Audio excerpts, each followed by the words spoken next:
rates and charges. So we're trying to get it down. Thank you. Okay. Okay. Everybody ready? Wow. I Extra pen? Anybody? Here you go. Oh, no, I'll grab theirs. Don't worry about I'm it. done. I'm done. You're done? I want you to have that. Okay, thank you. I'm done. I'm ready. Okay.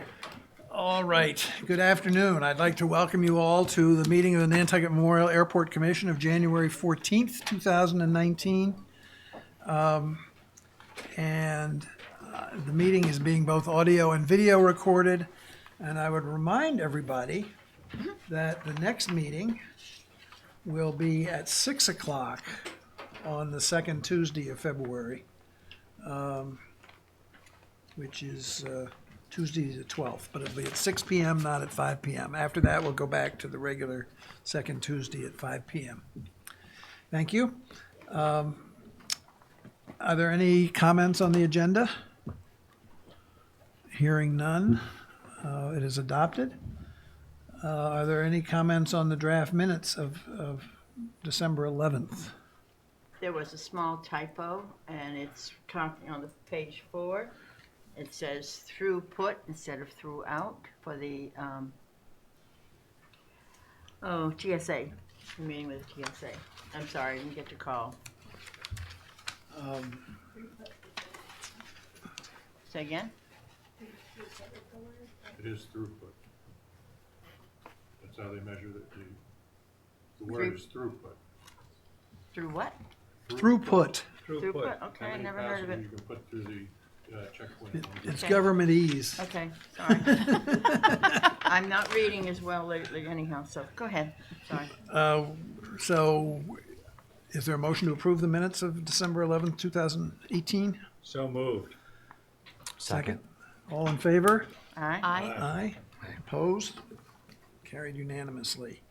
May I have a motion to ratify the warrants of December 19th? I'll make that motion. And this is mistaken, it should be January 9th, 2019 on the agenda. And you move to ratify both of them, Mrs. Topham? Yes, please. Thank you. Is there a second? Second. All in favor? Aye. Aye. Opposed? Carried unanimously. Is there public comment at this time? Hearing none, we'll move on. The proposed rates and the hearing on proposed rates and charges will be will be open to just a few minutes, but I have a statement I'd like to read before we do. Welcome. Today we are holding a public hearing on proposed changes to the Nantucket Memorial Airport rates and charges. The Nantucket Memorial Airport routinely reviews and updates the rates and charges assessed for airport users. The goal in establishing the fees is to provide fair and reasonable rates charged on an equitable basis to recover the costs associated with the operation and maintenance of the airport. The airport faces a number of capital improvement needs in the next 5 to 10 years. Infrastructure is aging, federal grant funding is decreasing, and the costs of construction on the island outpace the mainland by as much as 80%. In order to maintain economic sustainability, where direct airport users bear the cost for operating the airport instead of the taxpayers, a carefully managed rates and charges structure is essential to recover costs, pay for operation, and plan for future infrastructure repairs.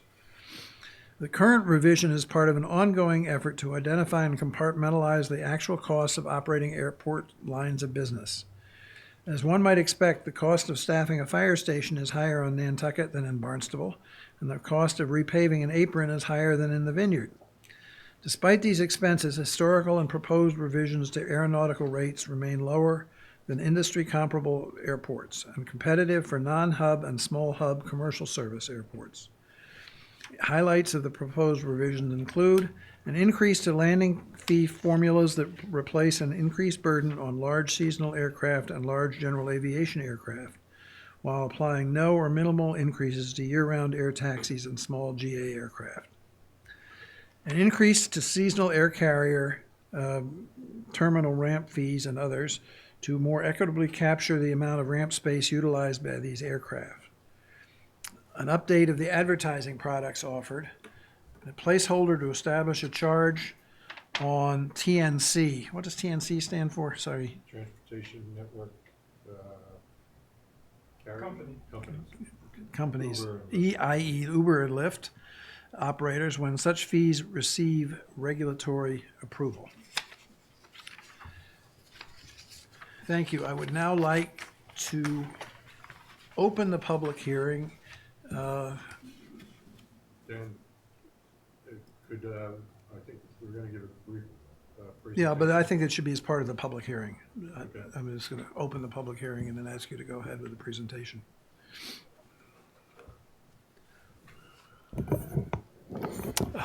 Thank you, Dan. Noah Carberg, Assistant Airport Manager. I pulled a few items out of our rates and charges sheet that were either potentially confusing or probably of interest, just to give a little bit more background on them. The first is on page 1, bullet C of the rates and charges sheet revision.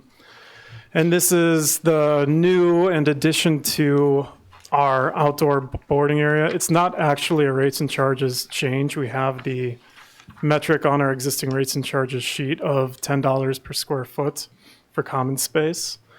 This is just space that will be charged back to our, not just our summer airlines, but to our airlines that utilize secure screening areas. We're still waiting to see what the final deployable square footage size is and the weeks of operation to prorate this charge accordingly.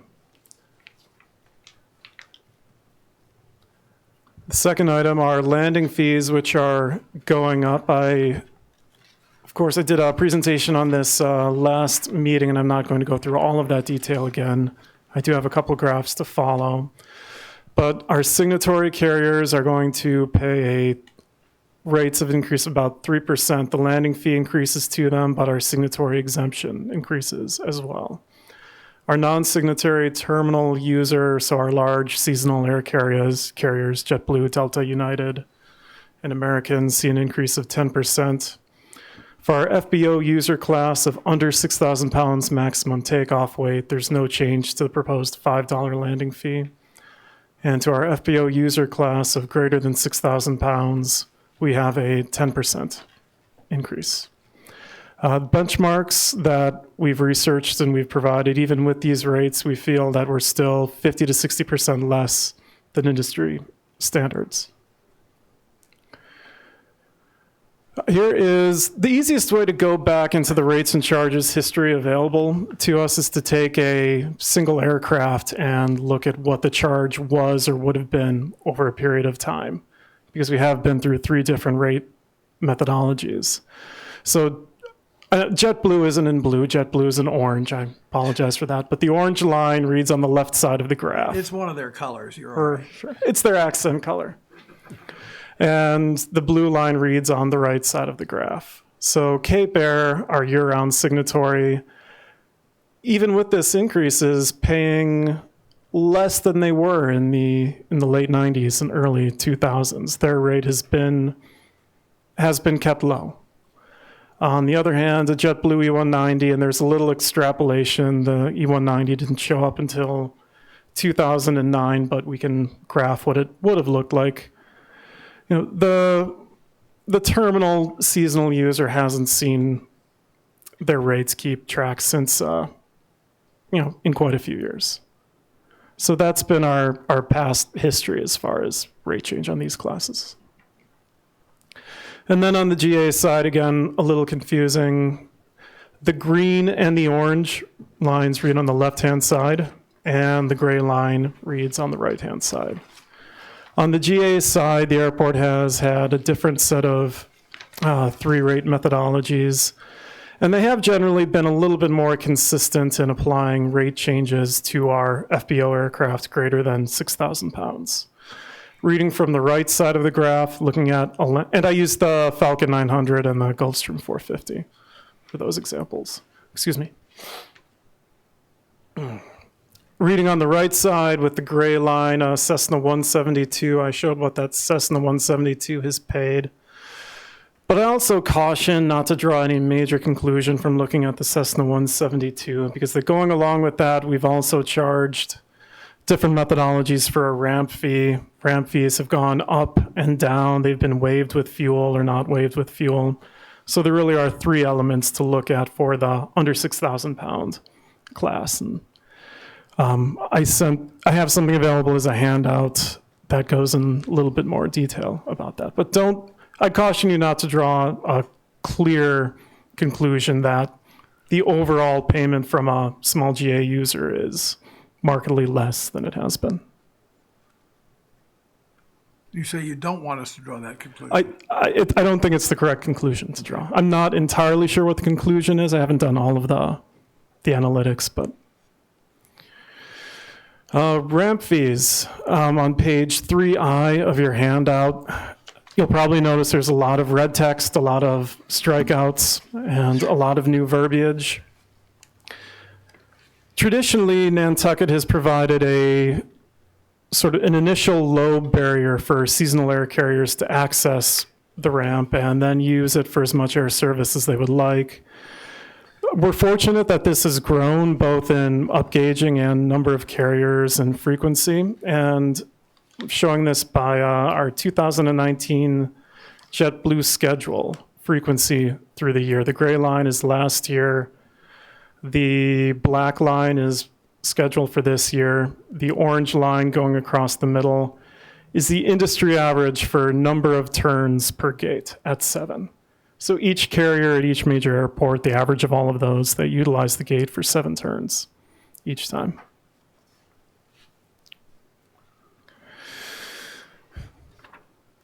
So when we look at our ramp, we have two needs. We need to recover costs on the basis for which those costs are accrued. The larger E190, it puts a lot more wear and tear on the ramp than E145. It's both operating much more frequently, and it's about 50 or 60,000 pounds heavier. We also have a very congested ramp. Space is at a premium, and it's a resource that we need to exert a high degree of control over. That's one reason why the language in the rates and charges revision is so complex. I wanted to put forth a methodology while still maintaining control and oversight for it. I already noticed an error. I have two columns. I have 2018 and 2018. The second 2018 should be 2019. So I apologize for that. But what I wanted to show is how the ramp fee would actually be assessed. JetBlue is the only carrier who will be operating at a volume to institute the new methodology. In 2018, by month, for our season, I listed the peak turns per day by JetBlue. July, August, and September, they turned 8 aircraft. You can see they paid the same monthly ramp fee for each month, $18,000 in total. For 2019, this collection system would change. We would be assigning JetBlue 2 spots, 2 preferential positions. Their first spot, their first preferential position, would maintain the same fee structure as 2018. And then during the months of June, July, and August, when they're over the 7 scheduled turns, they're at 10 for peak days in those months, they would pay the commensurate charge for a second preferential spot. The column all the way on the right, the common use fee collected. For the month of September, they have 9 turns, but they only have 9 turns on 4 of those days. And in the rates and charges, we noted a $200 common use charge. The idea is it's friendly to the airlines in the fact that they don't have to pay for an entire spot when 4 extra turns are really all that need to be accommodated. And it would happen in a period of time when American would be off of their position, and it would be able to be easily accommodated. So I think it's a very equitable way to recover costs for a specific user while controlling a scarce resource. And one of my initial means of outreach was directly to JetBlue to develop this methodology. I also went over it with American, and they were okay with it. Dan? How much more capacity do we have in the north ramp for large commercial planes? It's not, Depends on the day of the week, but there's two answers. The short answer is 7 hard stand positions. The longer answer is possibly 8 or 9, but then you're looking at closing the airspace for runway 1533 or relocating other users. There are different arrangements to put aircraft parallel to the terminal in Cape Air and Rectrix positions. That would involve relocating our 135 carriers onto our GA ramp, which would then lessen the ramp available to GA tenants, or GA tenants and transients. thank you. Next one. Then there are some miscellaneous fees that I wanted to pull out because I believe they'd be of interest. I don't have the page, but it's item D. It's the technology-enabled provider. So the TNCs, the Uber and the Lyft, etc.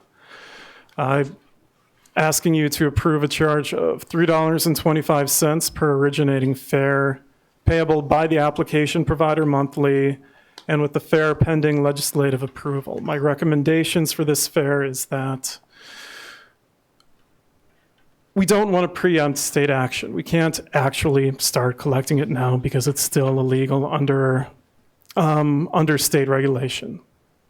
But the wheels are turning in the State House as far as blacklisting the other Cape and Island commercial service airports. I recommend that we have a charge ready. We've calculated that this is potentially $20,000 to $80,000 in revenue that the airport isn't seeing. So of course, 1 month of July, August, even September, if it became available, would be useful to the airport.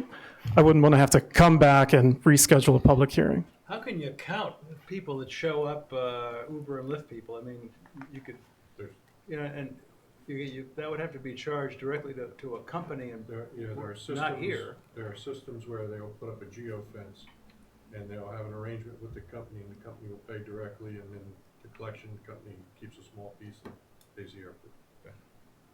And who puts up the geofence? There's different groups that do. Vendors. Oh, and so that would be, we would put up that, or you have? We through a contractor. Right. Just wondering That's who's the way it's responsible done for at that. airports. Okay.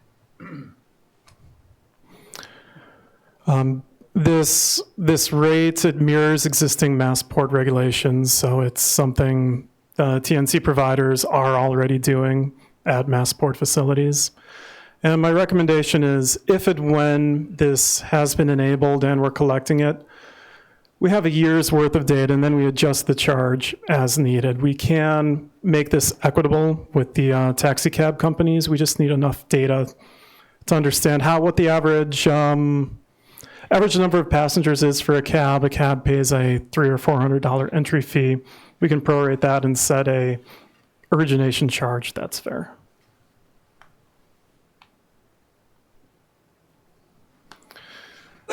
Other miscellaneous fees, you've probably saw the name RON. RON means remain overnight on page 4, item J.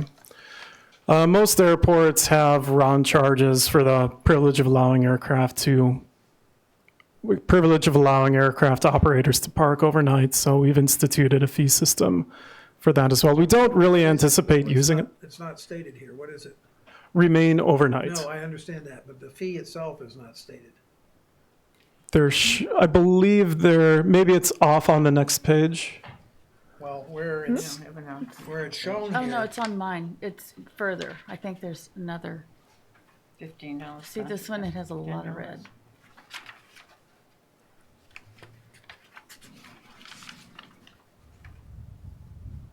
oh, here, yeah.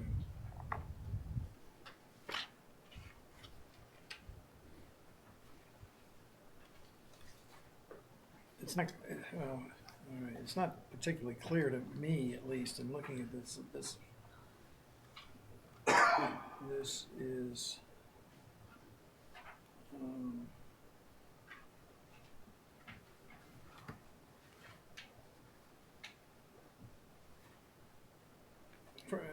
first of all, does it apply to general aviation as well as to commercial?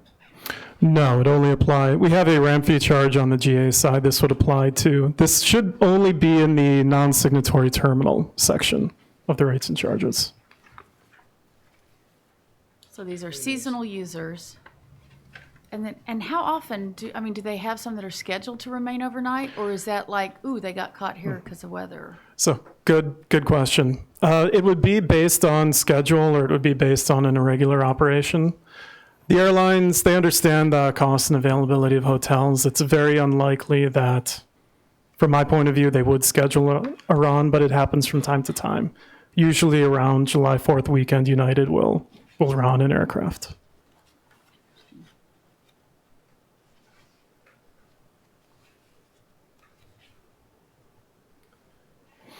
This applies to GA aircraft. I would think we'd have a lot of. It does not apply to only non-signatory terminal users. There is, but you said there's an somewhat equivalent fee for. The parallel fee on the GA side would be our ramp fee, which is charged by weight intervals.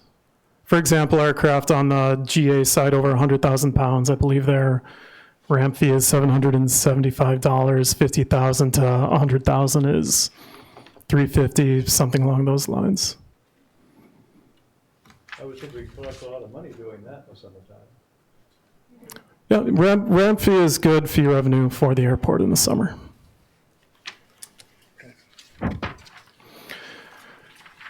Anything else, Bill? Under the use service administrative fees, we actually discussed this internally and wanted to bring it to your attention. It's the GPU fee.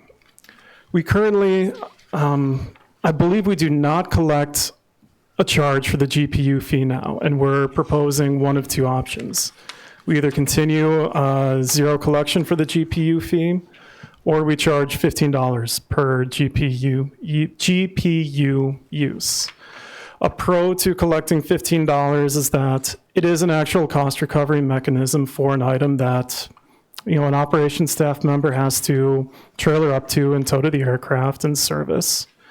It also discourages noise abatement. These are used for some of our smaller, light, maybe medium-sized aircraft to run off of the GPU instead of an APU, or instead of off the engine, which is a noise and air emissions benefit. So it might discourage that. The other side of this is providing GPUs as a public service. That would speak to providing no cost for it.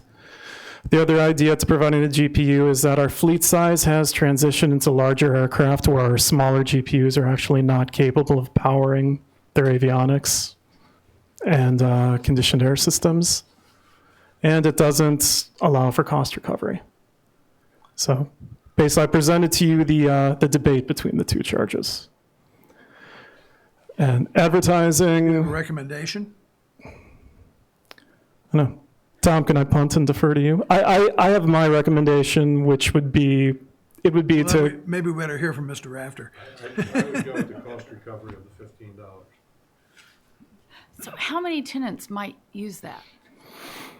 I mean, how many do we have that are potential They're not users? necessarily tenants, primarily, they're transient operators. Okay. Oh, I thought that was tie down, holder, and hangar tenants. Is that- Or It's maybe talking about that's, ground power units here. In other words, electric cart comes up, you can run your Well, avionics yeah, we have. Right. hooked without up running your to engine. Bring it up and. Yeah, yeah. I would think they So, want to yeah, charge it's- for that. so generally it does involve our tenants do use this resource. Most of the time it is the larger turboprops. I've seen it with the King Airs, PC-12s, and sort of the smaller end of the citation line, and the Beach Jets. And so are those tenants or those? Most of them are transient. I would say I would ballpark that's 75% transient and 25% tenant. Okay, then, because what I was looking at was, I thought it was under the tie down, holder, and hangar tenant. No, it's under use service administrator. Yeah, okay, but I thought that was part of that one. Oh, I got it. Okay, separate use. Got it. Okay. Yeah. And under an advertising charge, page 14, item J, we were approached by a vendor who wanted to do, and we ended up creating the category FBO static landside display.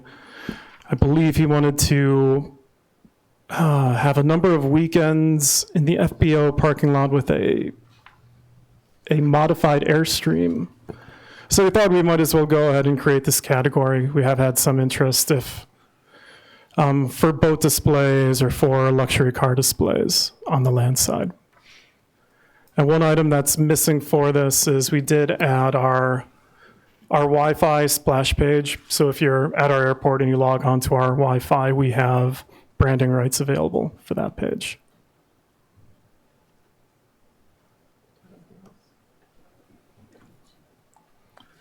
Okay, any questions?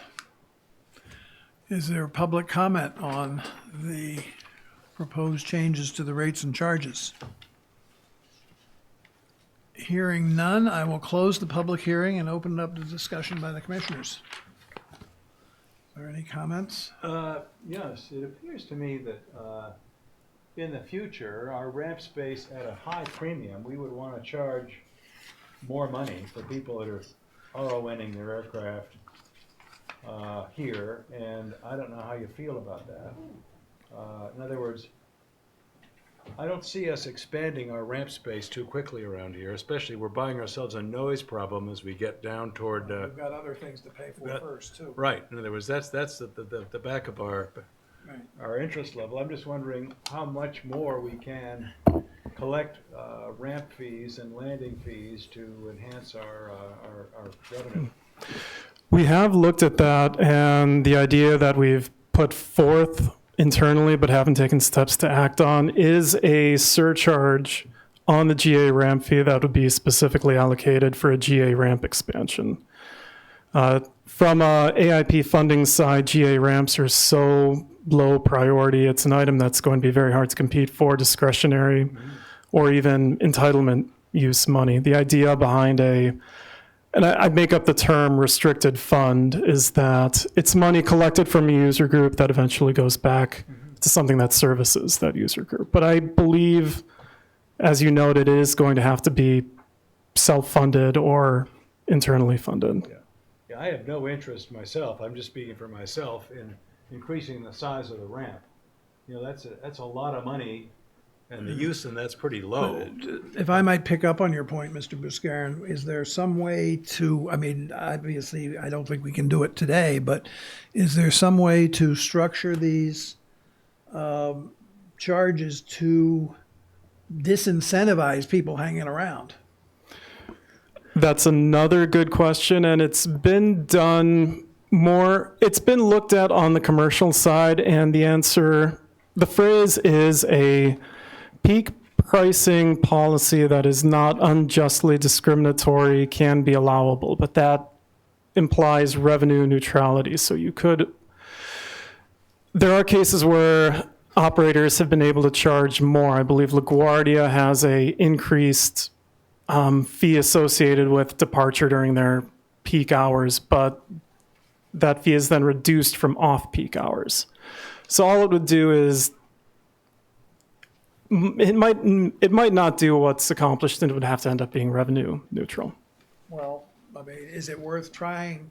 I was just thinking, we've had people come and park 727s here for a week or more at a time. That takes up a lot of ramp space. Right. We ought to charge for that. And we charge them for it, but Dan, one of the challenges in this particular market is that financial penalties or whatever disincentives don't necessarily have the impacts they would in other markets. yeah. And for what it's worth, it might be perverse good news, but at the rate our air carrier expansion is going to accommodate future growth in that area, we would have to close down 1533, which makes more parking available. Well, if I may too, we're talking about ramp fees on both sides. We have the commercial side and the general aviation side. The commercial side is where we're starting to get into that ramp fee and the overnight fees and those types of things. So I think we put more pressure on that, because right now the GA side is paying a fairly hefty ramp fee. If you recall, I believe it was the last iteration or one before where we increased those. But the other side of the coin, and not to in any way denigrate it, they're the ones who cause the parking problems on Sunday afternoons in It's true. August, where we have to close 1533 and create a real safety issue for ourselves and for the flying public. So, that's what I'm thinking of, and I think it's worth exploring further. Nothing may come of it, but the idea that somebody leaves a big plane out there for all this time is a problem for us. We could also look at, I believe, progressive, so that first so many hours are at one rate and the rate. Well, that's the kind of thing I'm talking about. Right. Yeah. Has anybody ever complained about the cost of leaving the aircraft overnight here in, July 4th, Labor Day weekend, whatever? I would guess no. I think that goes to Mr. Rafter's point about insensitivity to prices Right. They among don't certain care. of our And if customers. they don't care, then we ought to consider increasing our rates. That's all. Anything else? Did you have anything, Mr. Yeah, I have Gasparo? 3 items. One, at the last meeting, I mentioned that it seemed a bit unfair to me to leave a single user group with no increase, specifically the under 6,000 pounds. I understand it's the so-called small guys, but I still think that if we're looking at an adjustment to rates and charges, that it would be appropriate to also have some increase along for that category. Based on the information that I've reviewed and the handout that Noah has sent, my recommendation or suggestion would be a 5% increase, which falls between the 3 and the 10 for the other user groups, and it's 25 cents. So it would be an increase from $5 to $5.25 for the under 6,000 pounds. And why? Just I think out of fairness. I think that if we're looking at, essentially all the other rates and charges except for a particular user group haven't increased, and it's been stagnant for a long period of time, what's our rationale to increase costs to the other user groups and exempt one group? And I would also remind the commission that the local tenants are exempted from that fee. So it's really your transient fly-in public, which of course we want to still encourage. The change to the airport that is calculated to us is $777. So this isn't a make or break item. It's more of a fairness in my mind to leave a particular user group. You're targeting others. If I may too, that 770 is the up, but there's also additional accounting costs for us to now get into quarters instead of straight numbers. So it's a little more cumbersome at the point of sale collection. Also, the only problem with GA aircraft coming in here, little guys, is in the summertime. We would want them all here in the off season. Charging them more in the off season to show up may just shut down the fly out to Nantucket for breakfast group in May, June, or rather I say before the season. So I'm kind of, I like AOPA and keeping costs down for the little guy, and I'm not particularly excited about raising fees for them. If I may too, Commissioner, the history on that was that we did receive complaints from the breakfast flying crew, and that's why we had introduced the waiver with the fuel purchase. Right. Yeah, I'd be inclined to disagree with Commissioner seems Gasparo. like it had been addressed, so you don't have to keep for fairness, I don't think, across the board, if we're going to change this, we're going to change this. It's been addressed before, I think. Well, I think it has been addressed before, and for the information of those who don't remember, it used to be $10, except we weren't charging it. Right. So we put in the $5 charge and started charging it, and the screams could be heard from here to Sausalito. I mean, it was amazing. But I think I have a practical reason for disagreeing. I'm not sure whether I'm convinced we should or shouldn't do it, but don't think we should do it now. And the reason I don't think we should do it now is because there was no notice that it would be taken under advisement at this public hearing and in this action. And given our recent history, even though they're not necessarily impacted by it with the T-hanger crowd, I just think it's politically unwise to I concur. get involved with it right now. Okay, item 2. Item 2. There is a language in, let's see, I had I written down, so just give me 1 second to find. I finally found the page numbers here. Right. Where under the, it's on page 4, and under the section for daily scheduled turns exceeding 15. This may be a fine point, but I thought it was worth mentioning, where it's listed as negotiated with the airport on the basis of operational availability. And I'm just wondering if we should give that a little bit more thought, if it's too broad to simply leave a fee as to be negotiated. And if it's going to be left that way, would it be wise to at least include a minimum, such as the previous category, or it just seems, I'm sorry, where are right here. Okay. Oh, yeah, gotcha. Page 4, halfway down. It's just, when we're setting rates and charges, and I understand we're not even near the 15 yet, it may just be out there, but I wanted to mention it for discussion. And what is meant by operational availability, too? If the space is there. Well, but that's not operational availability. Operations are something else in this parlance, right? Aren't operations? It should be space availability. Well, it could be it could be space, it could be personnel, equipment, whatever. I'm not trying to suggest it should be taken off. I just wanted to have a discussion. It's something I noticed that maybe it could be refined or improved to protect both the user and the airport. Yeah, and I think your comment about, no less than the prior, which was a 200, I think.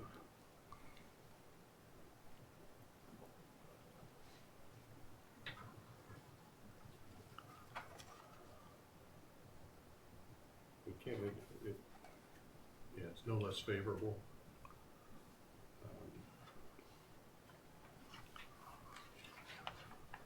I mean, I suppose I wouldn't be opposed to adopting this the way it is, given that your current numbers are so far below, and maybe it's refined for the next iteration as well. But if are you going to take a different approach if the carrier comes in and says they want to do 2 more flights on a peak day, or if they come in and say they want to do 2 more flights on a Thursday where you have space available? Yeah, it's it says based on a scheduled peak day per month. Right. Well, that's what it says up above. So it's 8 to 14 on their peak day, but there could be days when there's 6 or 5. I mean, that JetBlue schedule shows some days with fewer flights, right? Right. So if they have 5 and they bring in a 6, did the 6th one get in for nothing? Yeah, they get up to 7 turns during peak. And then 8 to 14 goes up.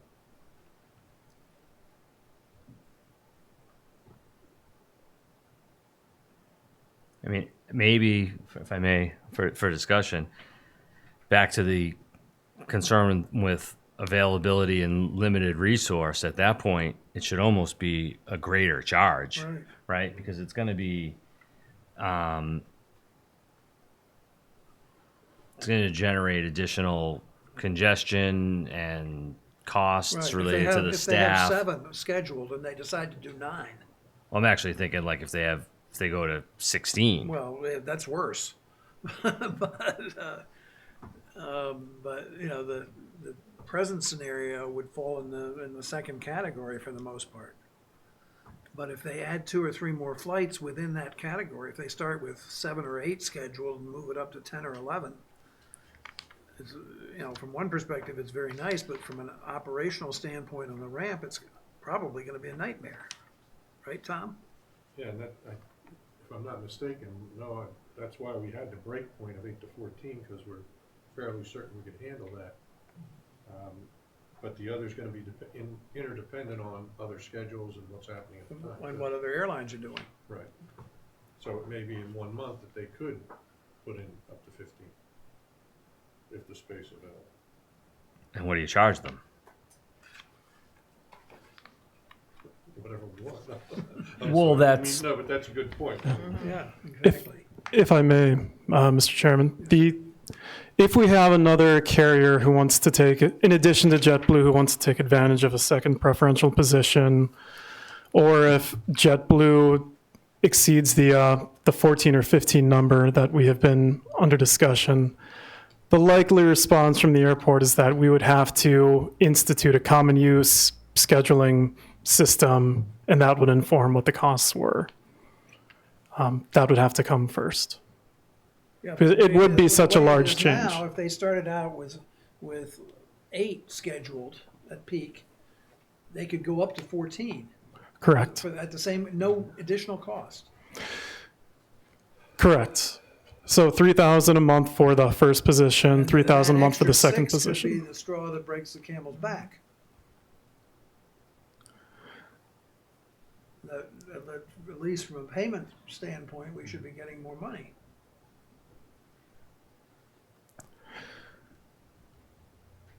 You having a comment, Tom? Yeah, I don't understand the comment about how the 6 could break the camel's back, because that was that. The 6 more, the 6 additional. Yeah, the 8 to 14. That's that second preferential spot, if I'm not mistaken. We calculate average number of turns per day on per spot. Right. So the other way that it might be useful to think of this is what this methodology and what JetBlue will be doing. They will have bought 2 preferential positions to turn up to 10 aircraft. So they will be turning, in all likelihood, 5 on each spot, utilizing their closer Why one wouldn't they be first. buying up to turn 14? They're not scheduled, and They're not, but they could. it is possible. It would be possible to see 1, maybe 2 additional aircraft at this such short notice. It would be very unusual if And those if- thresholds were tripped now. I mean, how many of the airlines have preferential positions? Each airline has a single preferential position, excepting JetBlue, who will have 2 preferential positions. The problem obviously is when they get backed up by weather or that sort of thing. Of course. There's a whole separate procedure for that, holding them out on the taxiway system and coordination. For an extra charge? All right.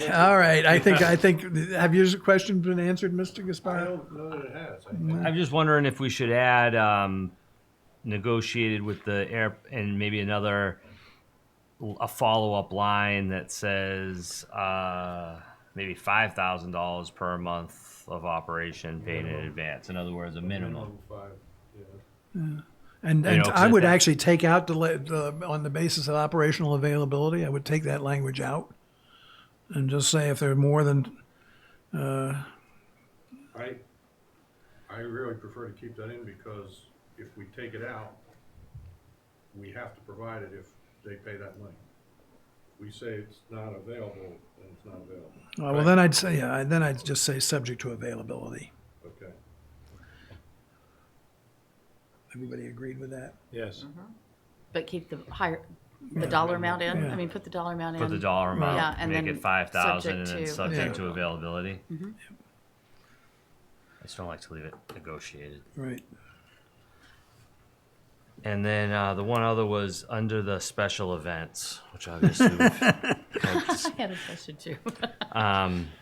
discussed, over the years. So that's page 10, item Q. Again, where it's a flat cost, I'm wondering if it should also, that it should be flat cost and it should be another line that says plus direct and indirect costs to be assessed by the manager. In other words, some events are going to have a much higher burden on the airport that cost the airport more. And shouldn't that cost be, I like the idea of having the minimum.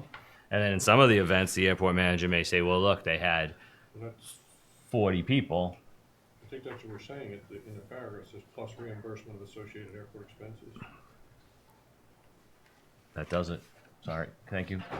Yeah, I just didn't read. Yeah, 'cause I missed I that. know I'm we sorry. pulled them back. Okay, very good. That was what exact. Thanks. Bye.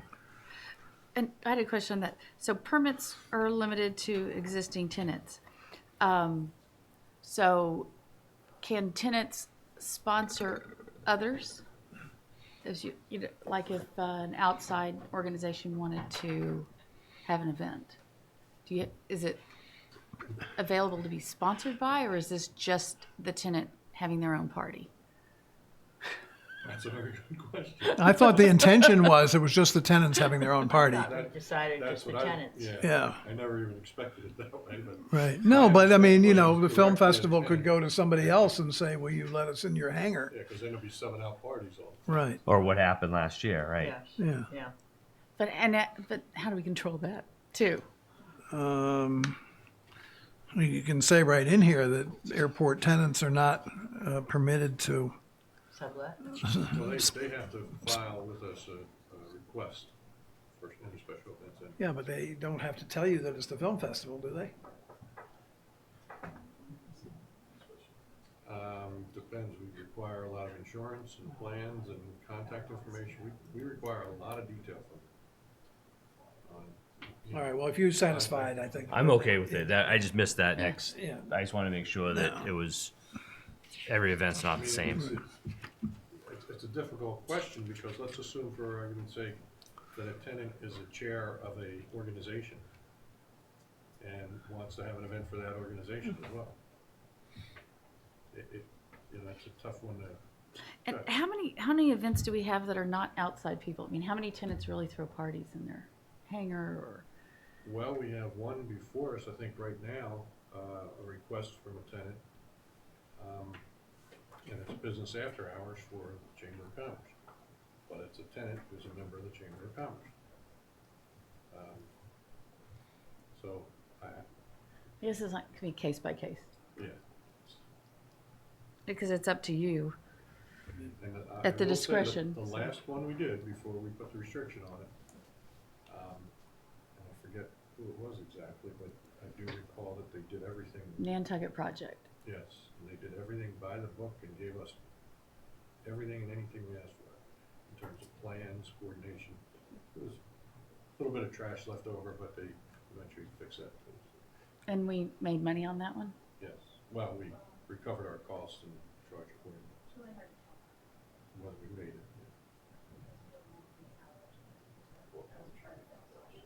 Because boy, I hate to cut us off to some, it might be a revenue, and it I might be think a we talked about positive that experience. before. I thought, well, agreed on both counts, but we talked about it before and took this position because we decided there was enough possibility of problems that it wasn't worth it. Right, we'd had so many bad experiences, Well, yeah. and that's- It's just Nantucket project, I think, was such a positive experience that I thought, well, wait a But minute. Well, so the good Well, I ones are mean, we very could make an beneficial. exception. We could make an exception that if it's brought and approved by the commission, with the concurrence of the manager. And that may be something to consider because it may be dependent upon their planning and their organization. Right, but I think Some of we, them are very difficult to manage, some are very easy. exactly, and I think it would, they clearly have to have the managers buy-in, and maybe that's enough. But I think the airport staff needs a backup in the commission to be able to say no.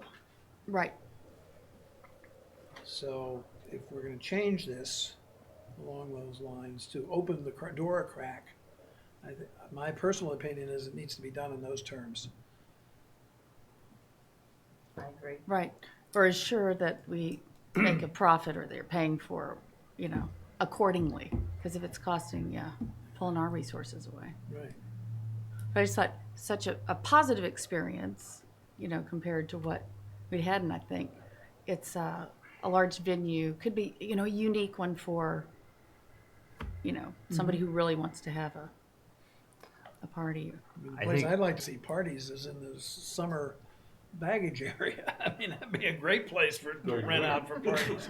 But unfortunately, it sort of blocks the usage for the intended purpose. So, I think I would, I guess, leave it the way it is. But I would say, there's also different perspectives on what is a positive event, right? It could also be perceived that was blasted all over social media as this huge drinking fest at the airport. That's what I saw. So For an Nantucket project? yeah, Really? rock and roll. Not that I'm against it, but they had more police in their plan. right. So but there's two perspectives, that it's also the airport, and is that what you want to be promoting is that you're having this sort of giant open bar type of a scene.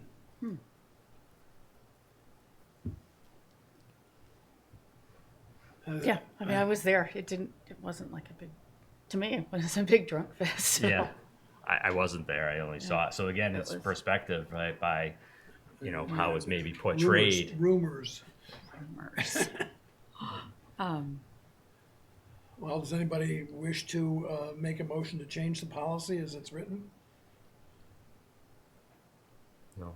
I think that could allow, Yeah, that can allow somebody to sponsor something. But if somebody came up, if one of our tenants were to be the sponsor, right. hold them accountable. There was nobody on the airport who was other than the staff that was responsible for the Nantucket project. That was the last one prior to this restriction going into effect.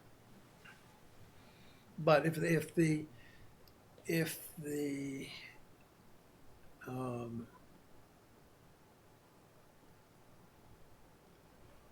tenant is the sponsor, then it wouldn't matter. And it would be covered by this policy as it's written.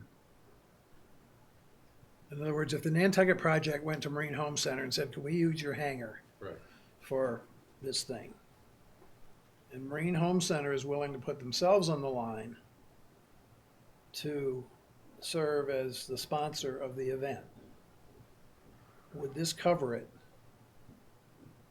from this point of view of the airport? And if it does, then I don't think any change is necessary.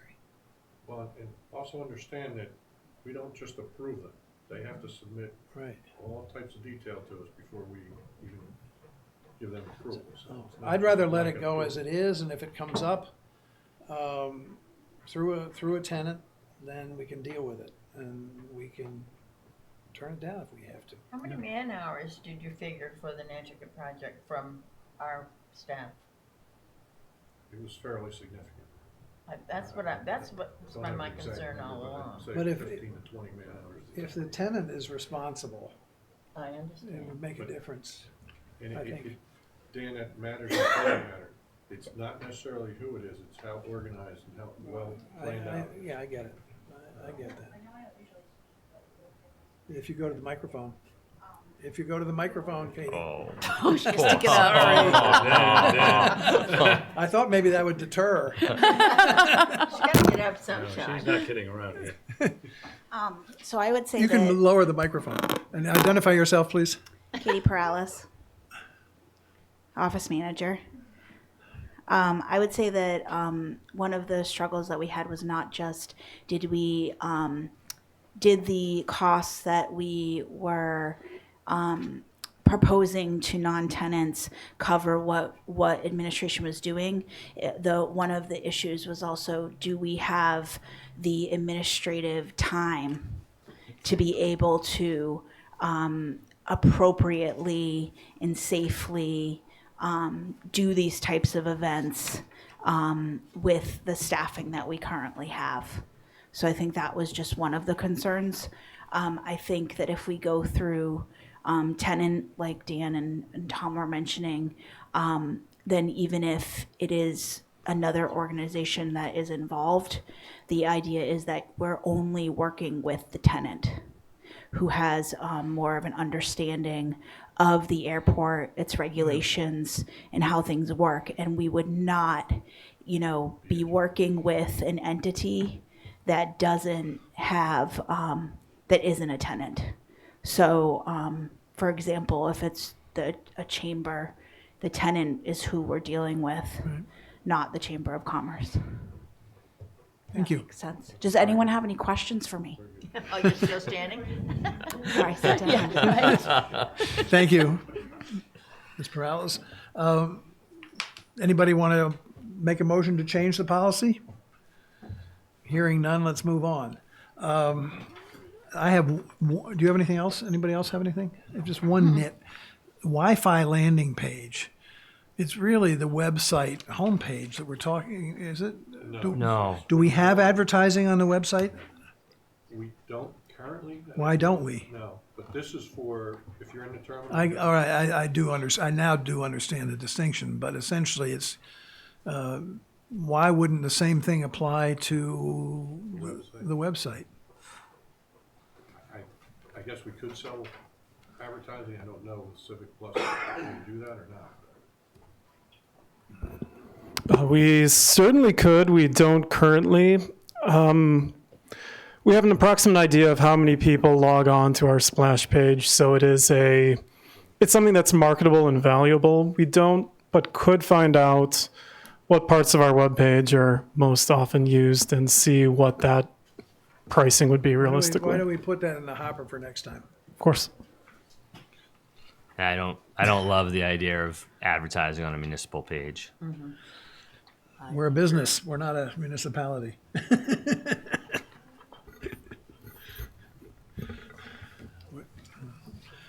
At least we should consider it, I think. Fair enough. That's where I fall. If I may ask just for clarification, did we come up with the recommendation for the GPU? I think we agreed that it would be $15. Okay. Just one question. Is that correct? That's fine. Everybody in agreement with that? Yes. Yes. So we'll include that in the motion. If there's no other discussion, I'll entertain a motion to approve the rates and charges changes as submitted and subject to the public hearing, and to add the $15 GPU usage charge to the schedule. So moved. Is there a second? I'll second. Is there any further discussion? All in favor? Aye. Aye. Aye. Opposed? Carried unanimously. All right, let's move on here. Which one is the right one?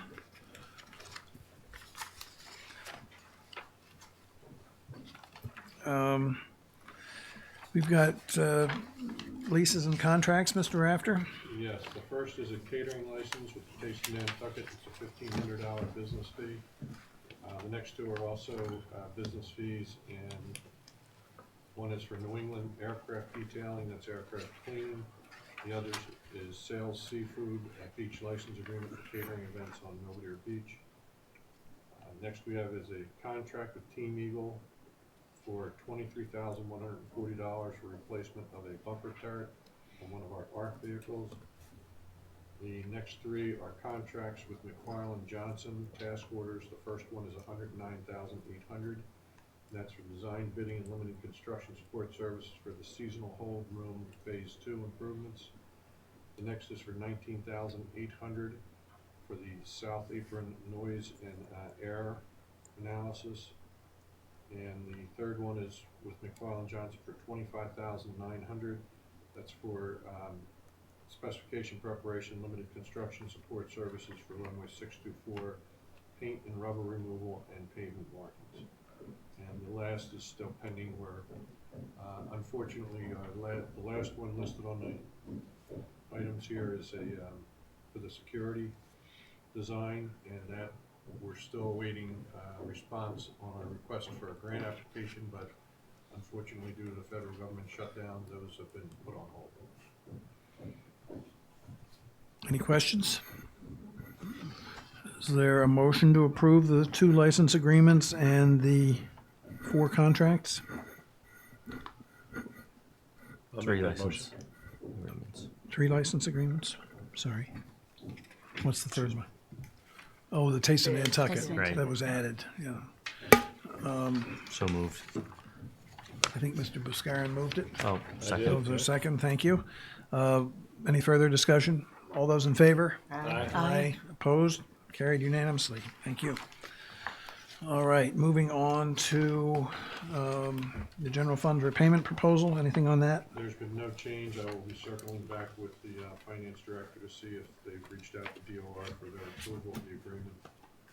On the crew quarters development, I'll be attending a meeting on January 23rd with the working group from the town to see what synergies we may have between the two in terms of employee housing.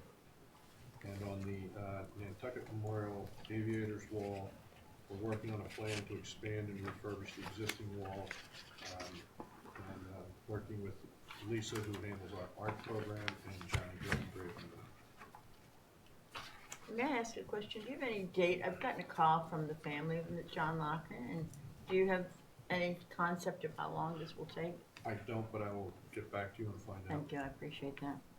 They would like to come if there's gonna be some kind of a dedication, Okay. I guess. Or if it's just gonna be just a regular run-of-the-mill thing, I guess they won't bother, but one is in No, I California. think we should do so. Yeah. Thank you. I don't know whether it's worth coming from California for, but it's up to them. Well, it's their father, Yeah, right. so. All right, grant award, ASMP grant awards and grant We have yet assurances? to receive those. They're pending. We've been told we'll be getting those. For the seasonal home room phase 2 at $240,000, emergency repairs and taxiway Echo at $8,000, but pending until we receive that from MassDOT. The final fiscal year 20 budget, which we all have. Yes, you have in your packet, there's some minor changes from the last version that you saw. This will be presented to the select board this Wednesday. There's continues to be no reliance on retained earnings. $400,000 will be transferred in from the PSC revenue. Jamie has also shown the fund balances on that first sheet. With the fuel revolver beginning fund balance of $357,607. PSC funds remaining as of 11/30/19. That can't be right. Is that 11/30/18? I guess. 1,744,312. And the stabilization fund has 427,519. And retained earnings as of July 1st, 18 were $2,161,016. The expenses are down slightly. Excuse me, just a question on that. The PFC reserve fund, there's a note here, actual transfer has not, this is for the fiscal 20 budget Actual or fiscal 19? 19 year, the transfer hasn't been done yet, but we budgeted. So the balance will be $400,000 less. Correct. So it'll be $1,000,003. Right. Correct. Okay, thank you. As I was saying, the revenue is up primarily, as I mentioned at a previous meeting, due to CPI and fair market value increases as well as new land leases. And the expenses are down slightly over last year, primarily due to, again, I think better management of the budget. Jamie's done a great job in terms of putting things where they belong and getting actuals to budget. So we have a much better history and knowledge of each line item, and so that's reflected in the expenses. Are you talking about the actual 2018? The budget, 20 2018. 2019? 2020, no, 2020, or 2020, I'm sorry. Yeah. That shows revenue's way down. no, shows them up. Well, from actual 18 to budget 19 or 20, shows the actual is 9.9 million in revenue. The budget seems only 8.5. That was That budget for 19. 19. You have to look at the second column. This is the town template. You have to look at the second column, which is the proposed budget by the manager, Okay. not the finance department. So Okay. I should have just on given the far right there. Yeah. that column. 9.3 million. Yeah. You think that's realistic? And the 8.5 is not realistic? The 8.5, they just carried, the 8.5 was the finance department. Okay. Same as the carryover. previous Okay, budget. okay, okay, so we can kind of ignore that.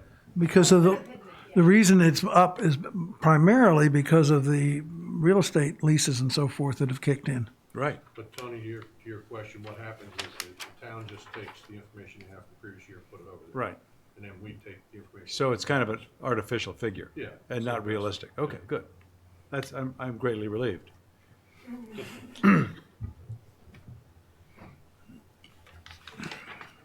Not a plugged number.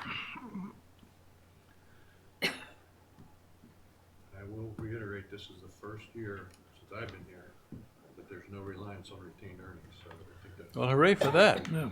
That's fantastic. It's a great credit to everybody, to Tom and Jamie and Noah and everybody else who works very hard to keep the expenses down. So we will need a vote for approval for this. I make a motion to endorse the draft budget before us dated 1/14/19. Sorry. I'll second. Is there further discussion? All in favor? Aye. Aye.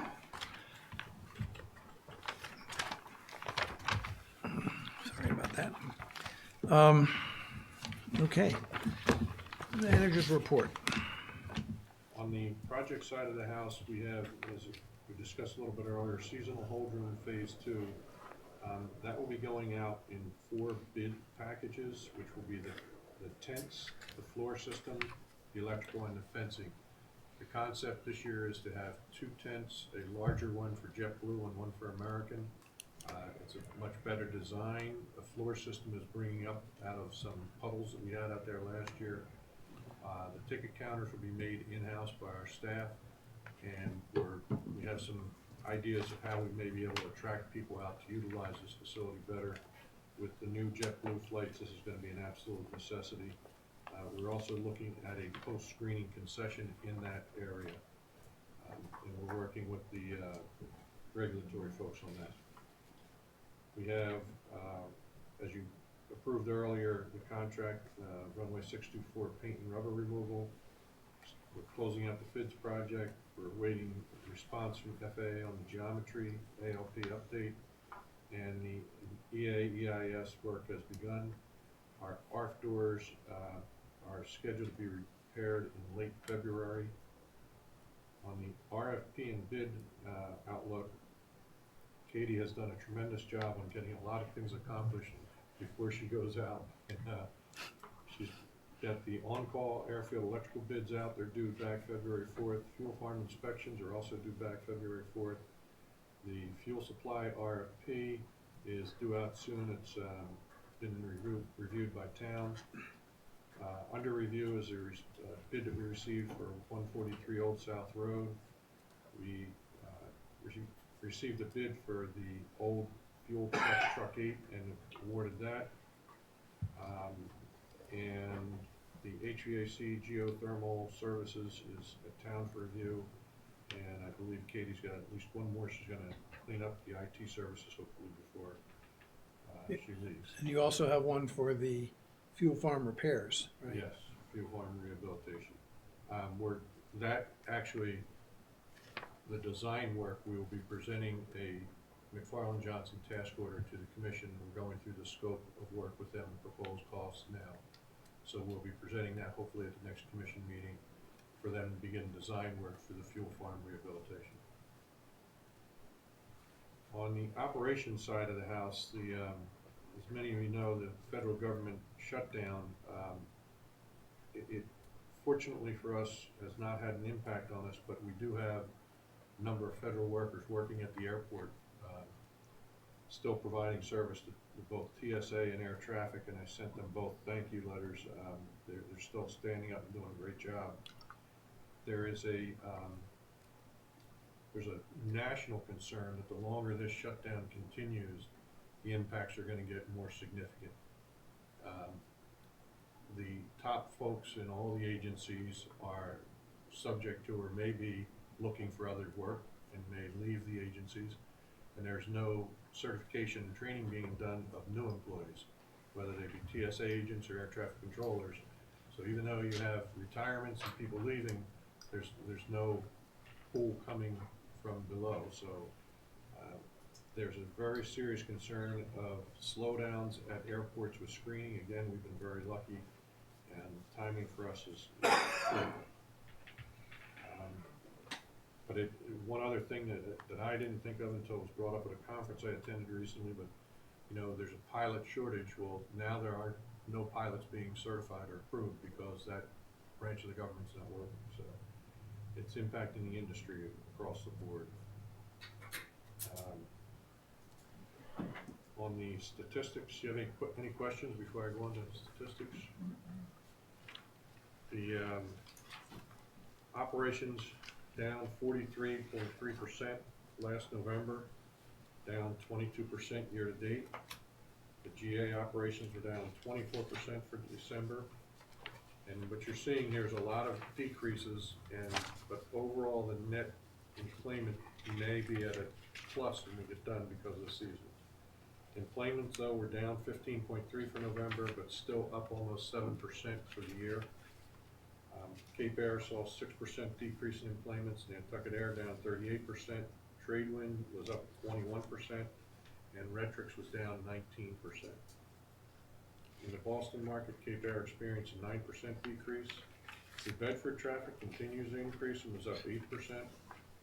Cape Air's White Plains traffic had 3 employments versus 9 last November. The Hyannis market, this is very concerning. The Hyannis market for November was down 29%, or 515 passengers. Cape Air was down 5 passengers, Nantucket Air down 341 passengers, and Retrix down 169. So as a total market, though, Hyannis being down almost 30% is significant in November. Any Again, explanations? It's competition with the boat and That's- reliability other of than the air that, service. yeah. JFK market, Cape Air carried 120 passengers with a load factor of 46%.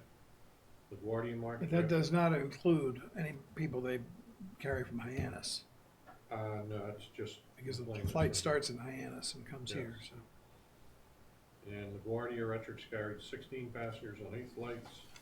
Vineyard traffic continued to decline, was down 79%. On the fuel side of the house, Jet A gallons sold in November were up 17.7%, and year-to-date up 11%. For December, they were down 16.5%. The 16.5% sounds like a lot, but this time of year, when we talk percentages, it's actually 4,626 gallons. So it's not necessarily significant. The avgas was up 40.83% for November and up year-to-date 12.07. And for December was up almost 51%. The freight for November was up 2% over last November and up 7% year-to-date. And noise complaints, we received 1 in November versus 0 last year. Any questions? Just 2 other items, if you have any, before I have, Go ahead, please. in the personnel report, we had a resignation in the FBO of Michelle Allen, and we'll be seeking a replacement for that position. And there's I have 2 travel requests. I don't know if, I think the second one may came in as a handout. It's for the conference in Hershey, Airports Conference. I'll be speaking there hopefully if I get approved. The other is the AAA Annual Conference in Boston, June 16th to the 19th, which is a very close conference if any commissioners are interested. That's my report. Thank you. Were there any questions for Mr. Rafter? Commissioners' comments? Mr. Buscarin, you have any? I do not. Anybody else? Two, just to keep on the radar, back to the environmental committee we had a couple months ago, stormwater, just to keep it so it doesn't fall off. I would hope that, it can be sort of a project that we can make some headway on, looking at. And then the parking signage as we head into the next season. Now, you don't have to respond. I just No, it's a very. want to be sure that it doesn't Item on our- fall off the radar. Thank you. I do have one comment. Is it possible to get these handouts sooner than getting them here? I like to read things before I come. They're available in the FBO FBO. on Friday. I went to get my packet, and I didn't get these handouts. Some of these. Oh, the handouts are just today. I realize that, but is Yeah. it possible to get them? I've got it. Sometimes not. Well, Yeah. Yeah, we'll do our best. Today, I think it was an exception because I just got back into the office this morning, so. I like to Did come. you fly the red eye from Hawaii, Tom? Yes, I Good. left Wednesday afternoon and got back here Friday afternoon. Okay. Good. Well, that's gotta be a little rough, yeah. We do have the pictures of you in the hula skirt there. For sale. All right. That's enough. I would make a motion. No, sorry. please. I have a Sorry. couple of comments. One of them is, again, to remind people that the next meeting will be on Tuesday, February 12th at 6 p.m. I will be unable to attend. All right, thank you. And the second thing I want to just mention is, and I don't know whether anything will come of it, and I probably shouldn't say anything until I do know, but I think given the length between meetings, it's worth mentioning that I have approached Margaretta Andrews, who's the director of the Community Foundation, to see whether there's anything that can be done to help the controllers, the TSA, and presumably the Coast Guard as federal employees who are not getting paid with some assistance for food or, during this time. And she did not slam down the phone and say no, so I'm waiting to hear from her, and I hope something will come of it. I know there's a lot of chatter on Facebook about groups trying to get together, but they're limited with what they can receive individually. I think it's like a $17 assessment that they can receive legally. But, if you're going to. Gee, I didn't Yeah. ever thought of that. Yeah, there's things that they can't get in Coast Guard and FAA, to the best of my knowledge, seeing as how that's where I have two family members. And the TSA presumably as well. I mean, the same rule. TSA. Well, it's like the state rule of $50, Yeah. I guess. Seems to me absurd in a case like this. Yeah, but that has been the thing. But because they said, could we bring food to the Coast Guard station? No, you can't bring food to the Coast Guard station because we did, first off, they don't know how many people will be there and where it will go or what. So but they are trying to do something, I think, at the kitchen, whatever it is called, the food pantry. Food pantry, yeah. Yeah. Well, I mean, if they could they're do it. trying to do it there. If they could do it there, I think the Community Foundation would much rather do it through somebody like the food Right. pantry than do it, something directly, but. So an ethical issue? I mean, that's the taking things from prohibited It's sources? regulation. Yeah. Yeah, we need Yeah, more yeah, regulation. Can't take anything. yeah. If it's on an individual basis, but as a group, I can't imagine. I would come down on Ms. Planser's side on that, that it probably is. Some way to get Just around work it. around. Yeah. I don't know. I mean, that's all the chatter. And I know that Patrick says that they can't take anything. I mean, not to say that they couldn't go to the food pantry and get Right. a reduced rate or whatever Okay, they well, do. we'll see, Yeah. more to come on this, Yeah. but Okay, thank you very much for that thought. I will keep it going somehow, if I can. Is there public comment at this time? I will entertain Mr. Gasparo's motion. I would make a Oh, motion God, he's gonna read it to all. go into executive session per General Law, Chapter 30A, Section 21A, to review the executive session minutes enumerated on the agenda for review and possible release. Also for Clause 3, to discuss strategy with respect to pending litigation in respect to the resolution of the Apron 3 area pavement project. The chair has determined an open session may have a detrimental effect on the litigation position of the Airport Commission, not to return to open session. Is there a second? Before we didn't approve his travel request. You're quite correct. Let's hold this in abeyance. It's on hold. Is there a motion? don't have to repeat Is there a motion to approve Mr. Rafter's travel requests? And I think we want to include in the Boston won the ability at his discretion to have Mr. Carberg attend as well. So moved. I'll second. Any comment? Nope. All those in favor? Aye. Aye. Opposed? Carried unanimously. Now, your motion and your second are on the table. And I think we have, unfortunately, we have to take a roll call. So, Mr. Buscarin, how do you vote? Aye. Ms. Aye. Topham? Ms. Aye. Clancer? Mr. Gasparo? And the chair votes aye. Thank you. Thank you, Noah. Did you learn anything?